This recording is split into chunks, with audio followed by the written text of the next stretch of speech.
कुठलीच गोष्ट किंवा कुठलाच व्यक्ती असा नाहीये जो तुम्हाला मृत्यूनंतर सोबत येणार आहे. तुमचा सगळा हिशोब इथेच संपणार आहे आणि तो तुमच्या मर्जीने नाही संपणार आहे. इथं उपस्थित आहे किंवा जे ऐकताय तुम्हाला विचारून तुमचा हिशोब संपवला जाणार आहे का?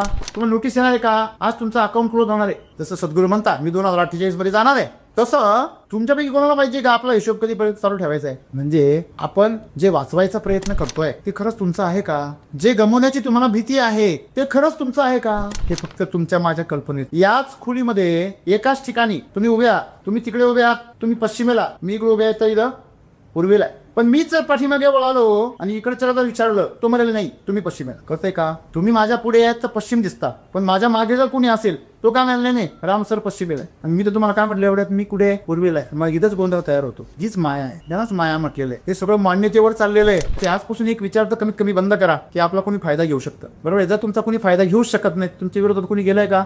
नाही. आपल्याला असं वाटतं लोक सगळे आमच्या विरोधात आहे. प्रत्येक जणाच्या मनामध्ये ही भावना आहे, फसवून झाले फसवलं गेल्याची भावना प्रत्येकाच्या मनात आहे. कुणी ना कुणी आपल्या आयुष्यात आहे का त्याने आपल्याला फसवलंय असं वाटतं. आपण लहान मुलाला बागुलबुवा दाखवतो, तर बागुलबुवा आहे का कुठे? तुम्हाला पत्ता माहिती आहे कोणाला बागुलबुवाचा? आजपर्यंत कोणाला बागुलबुवा दिसलेला नाही, पण सगळ्यांना लहानपणी कळलेला हे एरडू नको बागुलबुवा.